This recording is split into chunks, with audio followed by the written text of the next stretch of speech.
Bueno, yo también vendo empresas. Aquí estamos, una semana más. Para los que no me conozcáis, que obviamente no tenéis por qué conocerme, pues soy David Navas, uno de los socios fundadores de Outbounders, y nos dedicamos a temas tan bonitos y entretenidos como la consultoría y la formación en ventas B2B. Y me acompaña Eduardo. ¿Cómo estás? Eduardo La Seca.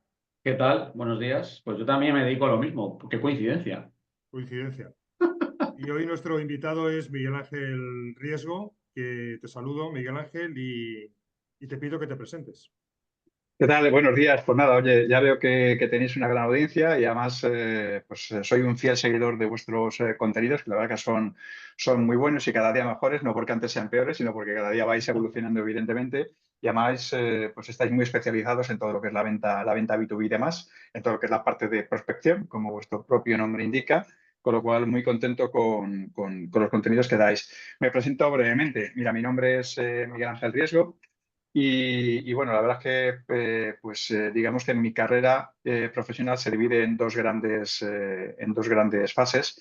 Una parte más tecnológica, pues hasta el año 2000, donde estuve trabajando pues, en empresas tecnológicas, sobre todo quizá la más relevante y representativa y probablemente conocida es Indra. Y ahí pues estuve liderando proyectos como gestor, como jefe de proyectos, digamos en proyectos, digamos, no demasiado glamurosos, pero sí muy necesarios en la época.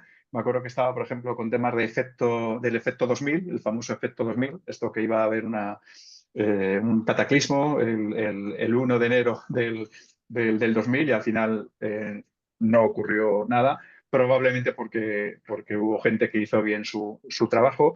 Y luego a partir del 2000, pues ya me metí directamente en el área oscura, como digo yo, en todo lo que es la parte de ventas y ahí pues trabajé pues en bastantes empresas, todas ellas relacionadas con el mundo de la tecnología y especialmente con modelos internet tipo Marketplace, y especialmente esas.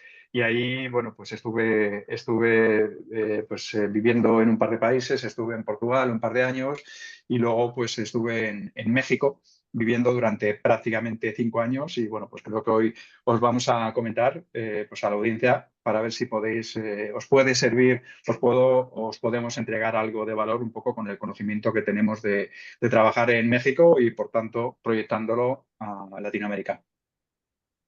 Fenomenal. Sí, de eso vamos a hablar hoy, efectivamente. A mí me sonaba mucho tu nombre. Estoy dándole vueltas de si nos conocíamos o no de antes. Ahora cuando has dicho lo de Indra, pues puede ser, pero no acabo de caer. Estaba viendo esta mañana antes de conectarnos tu perfil, pero no acabo de caer. Hay un punto que sí que nos unía, que es en tu etapa última donde has estado trabajando con el tema de Atlassian, ¿no? Eso yo también lo trabajé en su día, pero no, ahí no coincidimos. Ya caeré, porque quizás Seguro, seguro. a ti no te suena mi nombre, ¿verdad? Pues De no, antes de tener este encuentro, ¿no? pues no. Últimamente me suenas bastante porque me envías casi todas las semanas una newsletter o algo parecido. Está con tu remitente, pero bueno, no recuerdo. Pero de Probablemente antes no. hayamos coincidido Seguro, en seguro. Indra. Oye, cuéntanos, vamos a ver, ¿cómo fue tu experiencia a la hora de montar? Bueno, pones en contexto, ¿por qué te fuiste a México? ¿Cómo fue esos inicios? ¿Y qué tuviste que hacer allí a nivel de ventas y a nivel de montar equipo, ¿no? Que es un poco lo que hoy venimos a tratar. Claro, pues mira, pues después de haber estado durante, creo que fueron unos 7 años aproximadamente trabajando en InfoJobs como uno de los responsables de venta que había, de unos sales managers que había en InfoJobs y demás, pues digamos que decidí tomarme un tiempo, ahí estuve del orden de 7 años aproximadamente y después de un tiempo sabático muy cortito, y te estoy hablando de hace ya un montón de tiempo, porque esto hablo del Ujú. 2012 aproximadamente, pues se pone en contacto conmigo pues desde Grupo Intercom, que fue la empresa en Cataluña bajo la cual pues, han nacido empresas como Infojobs o como Bodas o como Softonic. O sea, hay empresas relevantes y una de las empresas del grupo, que era Intercom Verticales, que no deja de ser una empresa con un modelo SaaS, es un software muy sencillito, pero básicamente es un online classified, son clasificados online. Pues bueno, me dijeron que allí en México pues había una posición vacante como director comercial y que lo estaban pasando un poquito mal y bueno, pues nada, me hicieron una oferta lo suficientemente atractiva como para irme a México, con lo cual ahí empecé Empecé, crucé el charco con la mochila, entre comillas, y bueno, pues estuve ahí una temporada pues relativamente corta, 1 año y medio aproximadamente, creo recordar, y luego pues pasé a una empresa que es un HR Tech, básicamente, es un SaaS que se dedica bueno, tiene diferentes productos, pues temas de retribución flexible, temas de una red social interna para empleados, tiene, bueno, digamos, tiene también una parte de reconocimientos y recompensas, y todo eso pues, lo tiene paquetizado tanto en aplicación web como en aplicación para iOS y Android. Esto te hablo de hace muchos años, y ahí es donde pues, prácticamente todo había que montarlo desde prácticamente cero, y ahí me embarqué. Muy bien, muy bien. O sea que fueron como 2 etapas en 2 empresas distintas. Vale. El equipo que tuviste que montar, ¿cómo fue? ¿Era un equipo pequeño? Entiendo inicialmente. ¿Cómo ¿Cómo fueron los empezaste? primeros ¿Cómo pasos? empezaste? ¿Cómo Cuéntanos. empezaste? Pues empezamos con mucho sufrimiento porque prácticamente no había ventas, había unas pocas ventas heredadas del resto de los países porque la empresa en la que yo empecé, pues digamos que era una empresa argentina, pero tenía presencia en otros países que bueno, ya tenían ya algunos años de trayectoria, y en México se montaba todo de prácticamente cero. Sí es cierto que había algún cliente heredado que siempre ayuda, evidentemente, no es todo empezar desde cero, por lo menos tienes alguna referencia, tienes un producto que ya no está en Product Market Fit, sino que ya tienes un producto que tracciona de alguna forma, especialmente en algunos países, pero en México pues hablamos de una cultura, digamos, un tanto distinta. Hay ciertas circunstancias profesionales y culturales que lo hacen distinto del resto de los países, probablemente, y hablamos de que en México, pues yo diría que es la segunda economía en Latinoamérica, después de Brasil, ¿no? México es uno de los países donde, pues digamos que la mayoría de las empresas que están en fase growth o que quieren simplemente expandirse a otros mercados, pues eligen México. Eligen México porque al final no deja de ser una cultura similar, entre comillas. Evidentemente hay bastantes diferencias que luego seguramente comentaremos, pero luego además también, pues bueno, no deja de ser, el idioma también es un vehículo pues que permite canalizar un poco las sinergias entre la misma empresa en diferentes países, ¿no? Brasil, por ejemplo, es un país, pues tengo entendido que bastante más complicado por una cuestión salarial, por temas de sindicatos, por temas de empezar los Te lo negocios. aseguro. Ah, bueno, verás que tú estuviste en Brasil, me 5 contaste. años, como Sí, tú. sí, sí, sí, pues ahí otro haremos específicamente para que yo aprenda Haremos de otro. Brasil. Oye, una pregunta, Miguel Ángel. Y montando un equipo desde cero en México, que ya tenías algunos clientes que traccionaban, ¿cuál fue, no sé si acertaste a la primera o sacaste algún aprendizaje, cuál fue el primer orientación que pensaste para la primera persona que se incorporó al equipo o las primeras personas a nivel de, no sé, especializarles, segmentarles, no sé si SDR, si full cycle, no sé si algún que atacasen alguna geografía, algún vertical? ¿Cómo empezaste a montar la máquina y qué aprendizaje sacaste?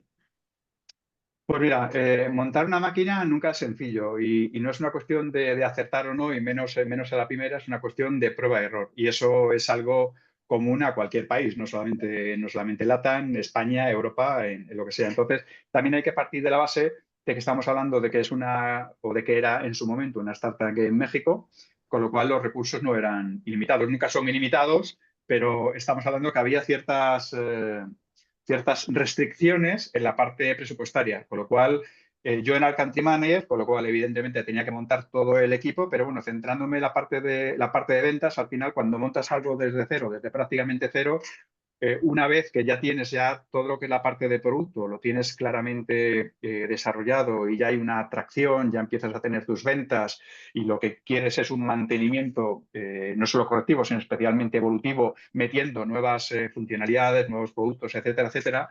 Lo que te interesa sobre todo es la parte de acquisition. Te interesan nuevos clientes, evidentemente, ¿no? Porque no tienes clientes, o si tienes clientes, los tienes en otros países, y no es fácil traerlos a México, ¿no? Evidentemente. Entonces, hay que empezar pues, con 1 o 2 recursos como mucho, y además hay que empezar en un modelo SaaS como es el que yo tenía. Hay que empezar bueno, por una persona que sea, como digo yo, el hombre orquesta. un all-in-one Que haga todo. que haga todo el full cycle, que haga absolutamente todo.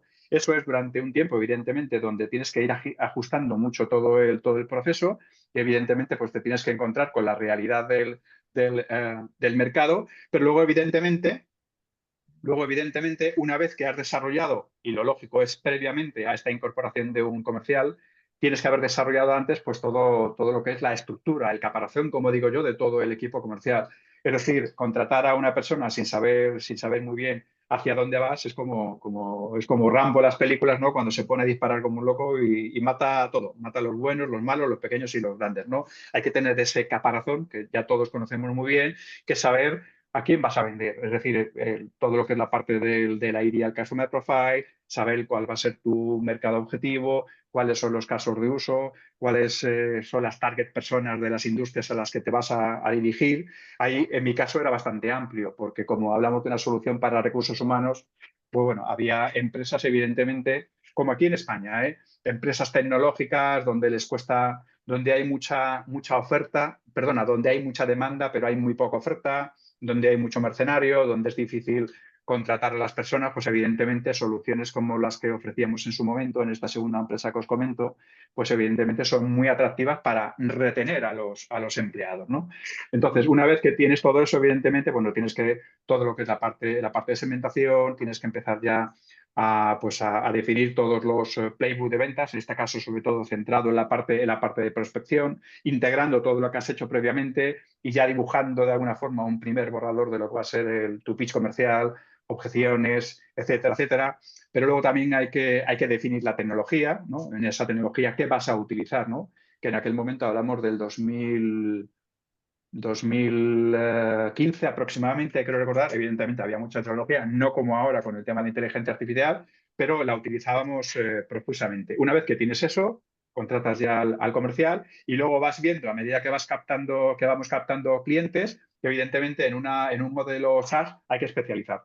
Hay que especializar y bueno, ya conocemos todos y seguramente buena parte de la audiencia que en un modelo SaaS, pues bueno, todo lo que es la parte de acquisition, la parte de los SDRs, nosotros teníamos ciertas problemáticas, como tiene cualquier empresa ahora, para a la hora de ponerse en contacto con las personas, saber los dichosos datos de contacto. Allí probablemente las cosas no están tan férreas, o en su momento no lo estaban como aquí en España y Europa con el tema de la RGPD. Digamos que allí, bueno, era una zona un poquito más gris.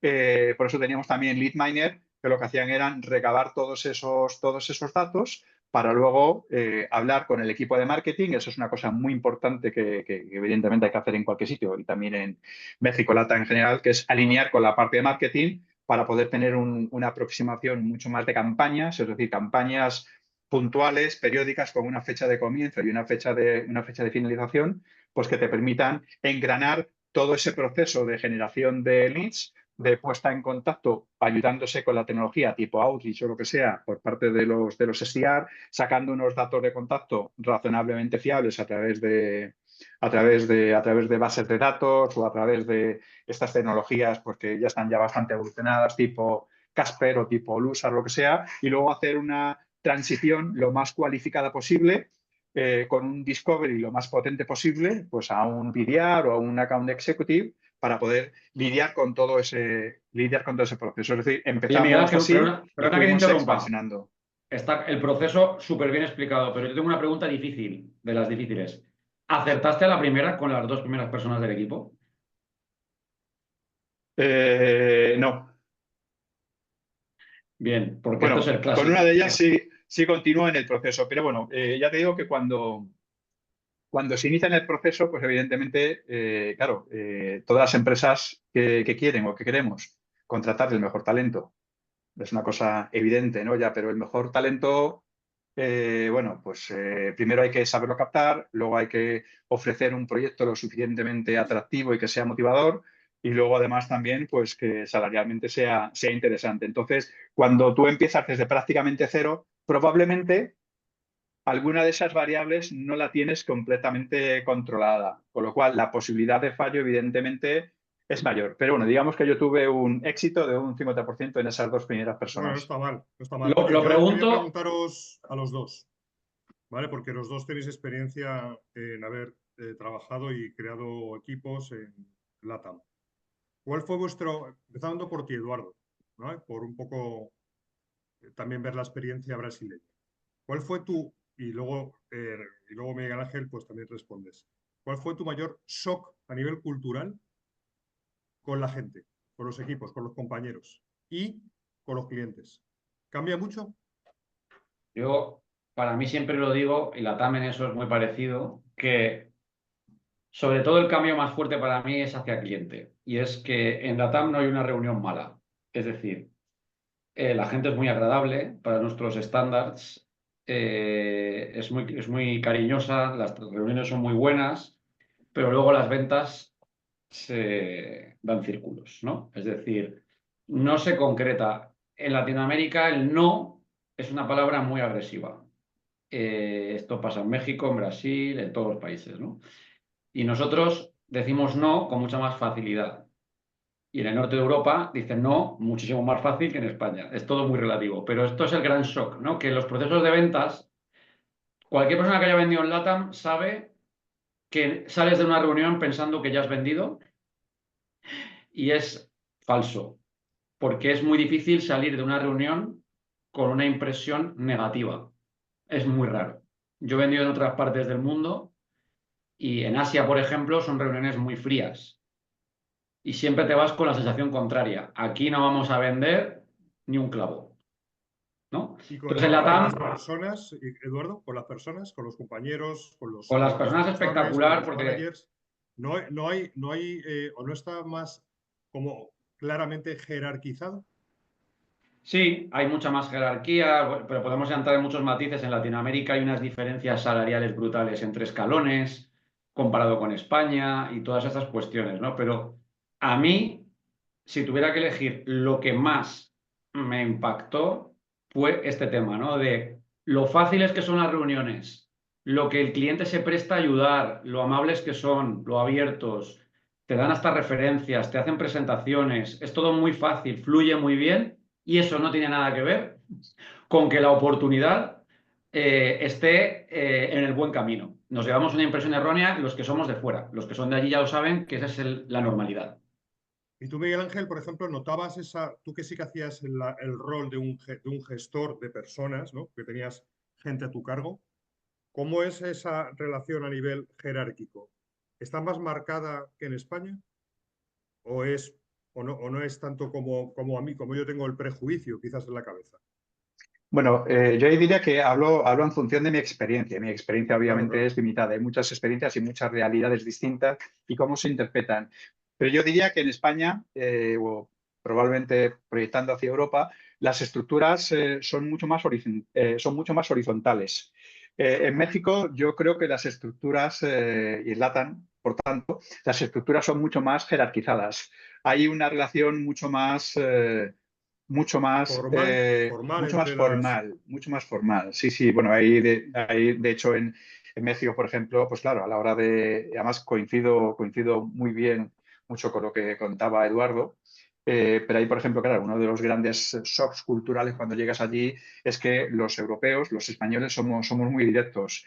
Entonces, yo también pues soy especialmente directo. Entonces, claro, a veces tomamos atajos para conseguir las cosas y nos gusta reducir los ciclos de venta, nos gusta acelerar los cierres, nos gusta tener una pronta impresión lo más racional y razonable posible de cómo va a ir un deal, pero cuando llegas allí, pues todo eso explota por los aires, se rompe, ¿no? Porque las personas son increíblemente agradables. De hecho, mi mujer es mexicana y me la traje, o se vino conmigo aquí a Ah, la España, con lo conociste allí, cual, claro, ¿no? La conociste allí. sí, sí, Encontraste el de hecho amor, me trabajaba en imagino. mi equipo comercial. Encontré el Anda, amor. mira Esto tú. es como Madrid por el mundo. Pues Sí, sí. ella Es, se vino es del conmigo. 50% que acertaste al seleccionar el equipo que comentabas antes. Pero eso fue la primera empresa. En la segunda, yo me refiero a la segunda. Pero Era sí es broma. cierto que cambia mucho la forma de hacer negocios ahí, porque como decía hace un momento, las estructuras son mucho más jerárquicas, la relación entre ellos dentro del mundo de la empresa es, bueno, incluso quiero decir, ¿cómo llamaba? Ahí ya no me acuerdo, licenciado, por ejemplo. O sea, son relaciones como mucho más formales. O sea, es como si tú tuvieras que saber previamente a alguien qué tipo de estudios universitarios o de doctorado tiene para poder llamarle licenciado. Y eso pues se extrapola pues al mundo empresarial, ¿no? Yo me acuerdo, por ejemplo, dejadme que cuente una pequeña anécdota. Uno de los primeros clientes que conseguimos fue Walmart. Walmart es un monstruo absolutamente a nivel mundial, ¿no? Entonces, nos costó el proyecto, pues no recuerdo cuánto, 9, 10 meses aproximadamente. Entonces fue un proceso muy bien estructurado donde teníamos que hablar con un montón de personas y de cargos distintos, porque ahí entre decisores, entre influenciadores, entre prescriptores, entre la gente del equipo de IT, entre los usuarios y demás. Llegaba ya un momento que era fácil perderse entre tantas personas y en saber realmente cómo iba evolucionando tu proyecto. Bueno, luego llegó a la parte final del precio y demás, que la salvamos razonablemente. Nosotros, una empresa muy pequeña, pues evidentemente con un monstruo, evidentemente hay que hacer algo, ¿no? No solamente enfocarse en la parte de valor, sino al final lo que esperan es un precio de alguna forma, ¿no? Pero me acuerdo que por fin, cuando ya nos iban a pagar y nos hicieron un upfront de 2 años, lo cual no estaba nada mal, y eso nos ayudaba mucho para poder generar todo ese cash necesario para pagar salarios y para contratar, evidentemente. Pero me acuerdo bueno, pues me dijeron, oye, pues vente a recoger el cheque, ¿no? Era así, o sea, hay nada de transferencia, además, directamente un cheque, ¿no? Con lo cual digo, bueno, esa es la primera situación en la que tengo que ir voy allí a las oficinas de Walmart, recojo el cheque, veo la cifra, está todo correcto y demás. Y claro, me acuerdo que me fui con uno de los comerciales que tenía, el del 50% positivo, y me acuerdo que fui al banco donde teníamos la cuenta, las cuentas bancarias IVA, y me acuerdo que a la hora de entregar ese cheque, pues yo jamás lo había hecho, ¿no? Aquí en Europa, pues el uso de los Sí, aquí cheques no. no se Ya es lleva, cosa ¿no? del pastel, no se Sí, lleva. entonces me dicen detrás de la ventanilla que hay un montón de personas esperando en la fila, ¿cómo se dice? En la cola. Me dicen que, bueno, tengo que rellenar no sé qué cosas y yo me acuerdo que lo rellené. Lo rellené porque el otro chico estaba esperando en fila ahí en Ámsterdam, en la colonia Ámsterdam en México. Y resulta que cuando ya lo entrego me dice, no, no, esto está mal. Digo, ¿cómo que está mal? El cheque habíamos tardado en recibirlo por del orden de 2 meses. Yo ya estaba ya desesperado por recibir ese cheque. Y resulta que, por lo que sea, por un error, porque no entendí bien, por lo que sea, pues en vez de rellenarlo en horizontal, escribirlo en horizontal, lo que me dijeron, lo escribí en vertical. Y me dijeron que no valía. Entonces, claro, que lo que tenía que hacer era ir otra vez a mi proveedor o a mi cliente, en este A caso pedir Walmart, otro. y decir otro. Claro, ahí, imaginaos, pues me puse de 1000 colores distintos y la verdad me puse un poco nervioso. Llamé al director del banco y demás y al final todo se pudo solucionar correctamente, pero el mensaje que os quiero trasladar con esto es que hay muchísima formalidad y los procesos son muy rígidos. ¿Cuántas veces he oído que en un banco determinado no te firmaban algo porque la firma no era absolutamente clavada a la que ellos tenían reflejada? Eso evidentemente tendría que pasar en todas partes, pero aquí en España no pasa. O sea, hay como más libertad, no se es Esto tan también pasa en rígido Brasil. al Somos más mirar. flexibles. Todo ante Más Sí, notario, correcto. confirma notarial, todo lo que se firma, eso también es un clásico. Oye, una pregunta para los dos, porque esto es algo que hemos debatido en otros episodios muchas veces, y es, en base a esto de montar un equipo, que es el tema, y en base a las pruebas y error, que todo nos ha pasado, ¿cómo tiene que ser el primer vendedor que se contrata? Porque es un perfil diferente, ¿no? Una cosa es cuando ya tienes un mercado que tira y ya hay una madurez y tal, y contratas a alguien nuevo, pero idealmente, después de los errores que siempre todos hemos cometido, si tuvierais que montar un equipo desde cero, en, bueno, puede ser también España o en otro país, ¿cómo tiene que ser esa persona que tiene que ser diferente a alguien que se meta ya en un equipo instaurado? ¿Qué diríais? Más hunter, ¿no? Más A nivel de buscador que, skills, a nivel de evidentemente. actitud, a nivel de background, a nivel de todo. Ujú. Pues yo creo que tiene que ser alguien. Es difícil la preguntita que has hecho, macho. La verdad que me haces dudar bastante. A ver, yo diría que tiene que ser alguien que le ilusione un proyecto nuevo desde cero y que vea que una empresa que empieza, pues puede ser una oportunidad y que lo transmita de alguna manera durante la conversación o durante la entrevista. Eso por un lado. Por otro lado, tiene que ser alguien que tenga un marcado perfil de querer comerse el mundo, muy hunter, ¿no? Porque si es una empresa que está empezando o que no tiene todavía mucho desarrollo comercial en un país, como en el caso que le pasaba a Miguel Ángel, pues tiene que ser, claro, marcadamente más hunter que evidentemente farmer, porque no tiene nada que gestionar todavía. Ujú. Y, y no se me ocurre mucho más. Ya sabes, Eduardo, que mi fuerte no son la selección de personas. No. Y a ti, Miguel ¿Qué Ángel, dirías, Miguel Ángel? ¿qué aprendiste y qué buscarías si volvieras a tener la misma casuística de montar un equipo de cero? ¿Cómo sería el primer vendedor en base a lo que aprendiste de lo que viste que no funcionó en las personas que te equivocaste? Pues mira, pues hay apuntado aquí algunas cositas, ¿no? Pero bueno, tratando de añadir alguna cosa que ha dicho David hace un momento, yo te diría, en un entorno ideal, donde digamos que es una oferta atractiva, yo diría que la parte de contactos es súper importante. O sea, cuando se monta algo desde cero, estamos hablando de un equipo comercial, estamos hablando que se trata de una startup, ¿no? Una startup que no está en seed, ni siquiera en early stage, o sea, ya está ya, digamos, en growth y ya quiere montar algo serio, o porque es una empresa que, por lo que sea, ha evolucionado o quiere evolucionar de ser una empresa de producto a ser una empresa de servicios ya con un equipo comercial, ¿no? Pero digamos que no hay mucho recorrido, ¿no?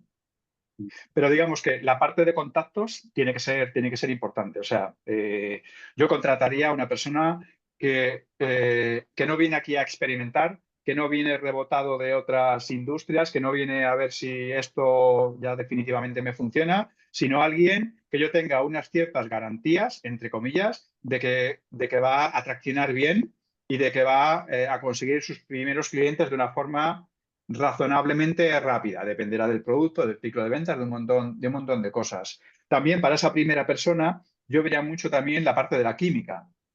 Es decir, que hubiera química con esa persona, ¿no? O sea, que estemos los dos en la misma, bueno, y también con el resto del equipo, sea lo que sea, ¿no? Pero que estemos los dos en la misma onda, ¿no? Porque cuando algo se empieza desde cero y ahí entrando la parte de actitud, uno tiene que ser un todoterreno. Porque si es una persona que piensa que le van a llover los leads desde un principio, mal vamos, Claro, porque algo cuando se empieza desde cero tiene que centrarse en la parte de prospección, como creo que decía hace un momento David. Y además tiene que ser consciente que probablemente toda esa metodología inicial, eso que os comentaba antes del ICP, de la target persona tal, hay que ir ajustando, hay que ir modelando, hay que irlo midiendo, hay que pivotar en algún caso, ¿no? Con lo cual esa persona tiene que ser una persona pues que sepa cambiar un poco la velocidad o que sepa cambiar un poco la línea de las acciones que está haciendo pues para conseguir resultados.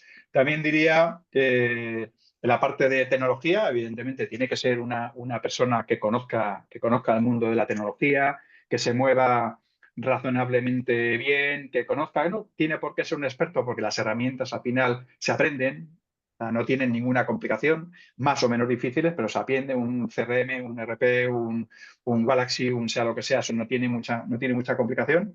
Y sobre todo, pues que sea una persona con ganas de crecer. Y claro. también, pues que entienda que dependiendo de cuál sea su performance, de cuáles sean sus habilidades, esa persona puede empezar a tomar mayor responsabilidad en el equipo, ¿no? O sea, no es un perfil fácil. Claro, por eso Total. decía yo lo de que le haga ilusión como ser, entre comillas, el primero en el nuevo, como ser, ¿no? De los primeros en la empresa, porque tenga esa vocación de crecer dentro. Hombre, es difícil, ¿eh? Porque hemos dicho, "Joder, fijaros, uno, que haya química, que me parece importante, porque claro, si vais a estar solamente tú y él en la oficina o tú y ella, ¿no? Dos personas, pues mejor que nos llevemos más o menos bien. Que haya una química inicial, porque cuando hay más gente, como que eso no es que no sea importante, pero se reduce que tenga ya ciertos contactos, es decir, que no parta desde cero, con lo cual tiene que tener cierta experiencia. Hemos hablado de que tenga un marcado perfil de hunter o de prospección. Flexibilidad, porque claro, las cosas hay que ir moldeándolas, hay que ir cambiándolas. O sea, que sea flexible. Y luego que sea habilidoso en herramientas de manejo de software de eficiencia de ventas. complicado, ¿no? Yo fíjate, en base a cagadas propias, ajenas y todo lo que he O sea, es visto, difícil el perfil, ¿eh? creo que lo más importante con el primer vendedor siempre es que tenga un perfil de hunter, claramente, Ujú. porque salvo que tengas un mogollón de clientes tal, y sobre todo, creo que tiene que ser el perfil súper emprendedor. ¿Por qué? Porque en muchas empresas he visto errores, este error cada 2 por 3, fichar a alguien con buenas referencias en el sector, con esos contactos y no sé qué, pero son gente acostumbrada a un ambiente estructurado en empresas consolidadas. Y eso no tiene nada que ver con meterte en un proyecto que arranca desde cero, donde va a haber cosas que no funcionan bien, donde va a haber, faltan Va a tener que hacer recursos. cosas que a lo mejor no pensaba inicialmente que tenía que hacer. Tiene que ser alguien, yo creo que ese es el error Flexible, lo que decía Miguel Ángel, flexible. cuando montas desde cero un equipo, esa persona que entre tiene que ser un flipado del producto, tiene que ser un perfil hunter y tiene que saber vivir en el caos. Porque cuando viene gente, y este error lo he visto mucho, de empresas, vale, pues vamos a fichar a un ex no sé qué, que es una empresa del sector, que conoce todo el sector.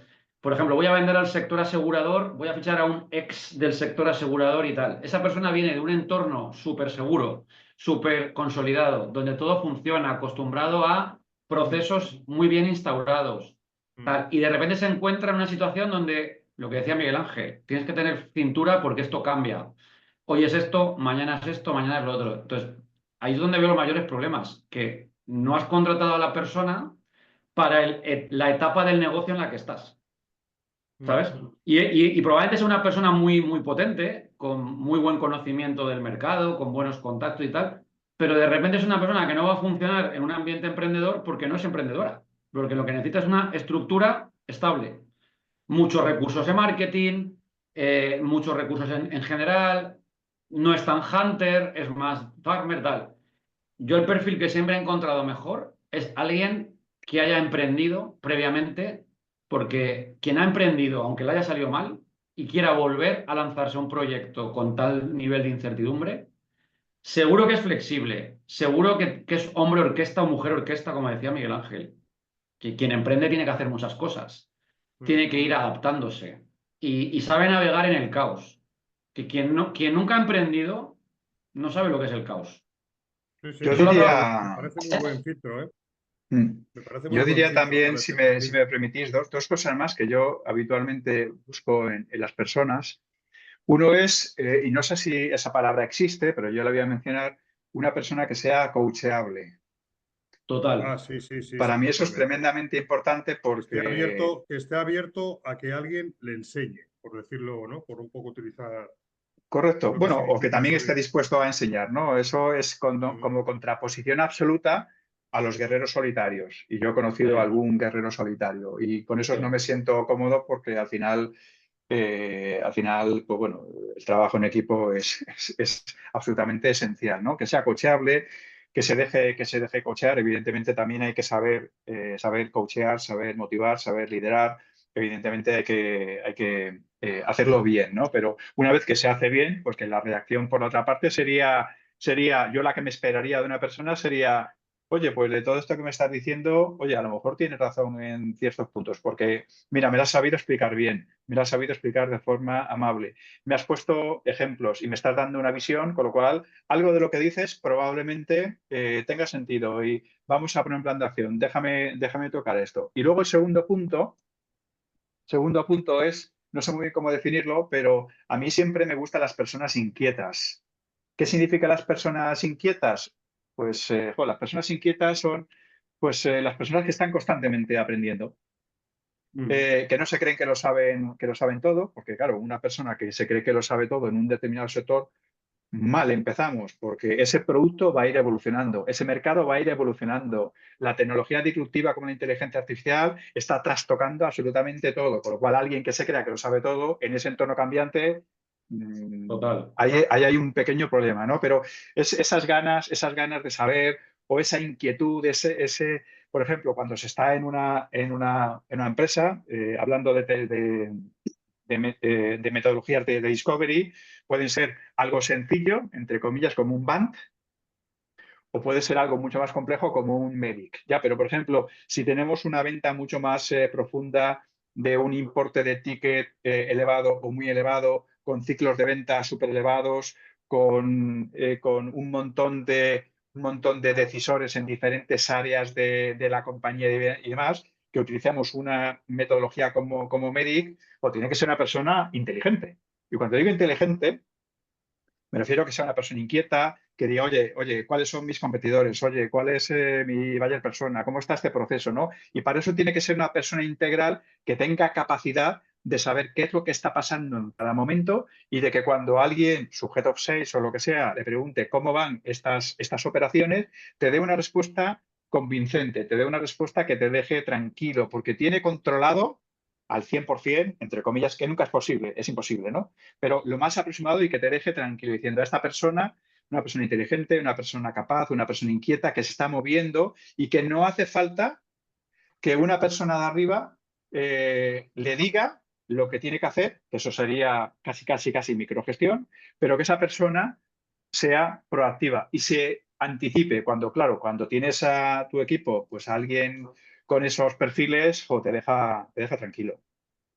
Está muy bien. Oye, tenemos que ir pensando en terminar, porque tú además, Eduardo, te tenías que ir hoy a -10. Una última pregunta para los dos, que a mí me surge bastante curiosidad, ¿no? ¿En qué os cambió? ¿En qué os cambió? ¿O qué tuvisteis que cambiar? ¿O en qué os cambió? Porque a lo mejor fue un cambio que luego os disteis cuenta a posteriori de haber trabajado estos años en estos países. ¿Qué tuvisteis que cambiar? No sé, ¿os cambió algo? Hombre, el impacto cultural, aunque sea un país latino, es importante. Y eso te cambia, te da mundo. Digo, ¿qué os cambió a mejor? O sea, ¿qué consideráis Sí, que sí. tuvisteis que cambiar, que ha sido un cambio a mejor, por haber trabajado en estos entornos? Para mí el aprendizaje fue vender en un entorno distinto donde no tenía contactos, donde tuve que construir desde cero y sobre todo estábamos de un país con unas dimensiones monstruosas, Brasil, donde ya empezaba a practicar la venta remota, aunque no existía en la época como ahora. Y después, pero insisto otra vez, el reto brutal para mí fue cómo aprender a no frustrarte con oportunidades que creías hechas y que se van demorando hasta la extenuación. Esto es, y yo lo hablaba con otras personas que estaban allí europeos y era el hándicap común, ¿no? ¿Cómo es posible que nunca conseguimos? También es verdad que depende del tipo de deal que buscas, ¿eh? Estaban unos deals bastante potentes. ¿Cómo es posible que esto que estaba hecho, que llevamos 10 meses detrás y no cierre? Y ya conocemos a todos, todos han dado el ok. Esto era brutal, el nivel de frustración que te generaba y de paciencia que tienes que tener. Esto lo ha dicho Miguel Ángel, te tienes que adaptar a los ritmos del mercado en el que estás. O sea, tú no vas a imponer tu ritmo, que es imposible. Te volviste una persona más paciente, entonces. Bueno, soy bastante impaciente, como bien sabes, pero allí me tuve que adaptar. Este fue uno de los mayores aprendizajes que me llevé, aparte de otros. Bueno, muy bien. Pues si tú, Miguel Ángel, ¿en qué te cambió a mejor trabajar en México y vivir en México 5 años? Pues me cambió pues a mejor, me cambió un enriquecimiento tanto personal como profesional. Personal porque me traje a ese 50% de la primera empresa, que ahora es mi mujer, mi esposa. Muy bien. Luego, y enriquecimiento profesional también, pero sobre todo porque cuando uno vive y trabaja en un entorno muy localizado, Madrid, España o poco más, evidentemente las posibilidades de enriquecerse son numerosas, son muchas, ¿no? Pero ya cuando sales como decían antes, sales de tu zona de confort y te vas a otro país con diferencias culturales notables, tanto en el terreno personal como en el terreno profesional, ese bagaje que echas en la mochila es insustituible, porque te permite tener una apertura de mente que no tienes tanto cuando estás en ese entorno tan localizado como decía al principio. Y eso, en el mundo de las ventas, especialmente cuando uno tiene una posición de growth, es decir, de escalar tanto las ventas como reducir costes, ¿verdad? Cuando uno tiene que escalar y cuando uno tiene que crecer, expande, pues te puedes expandir pues a nivel de producto, te puedes expandir también de forma geográfica, ¿no? Pero cuando vas de forma geográfica, pues claro, el hecho de tener en esa mochila formas distintas de comportarte o una cierta adaptabilidad con esos ritmos, con esa adaptación a los ritmos que comentaba hace un momento Eduardo, evidentemente las posibilidades de éxito se multiplican. Fenomenal. Oye, pues muchas gracias por habernos ayudado en el episodio de hoy, Miguel Ángel. Te agradezco. Ha sido un placer. Y hasta aquí hemos llegado. Me despido de vosotros, querida audiencia. Ya sabéis, darnos un like y compartir, porque esto nos ayuda a llegar a más gente. Y si quieres tener buenas experiencias en temas de cómo aplicar de forma aterrizada la inteligencia artificial al ámbito de las ventas B2B, dame un toque, 699-458582. Esta es la novedad que queremos compartir contigo en cuanto a los últimos proyectos que estamos haciendo con nuestros clientes que están felices de haber iniciado este camino con nosotros. Nada más, muchas gracias. Hasta la próxima. Muchas gracias. Hasta luego, adiós.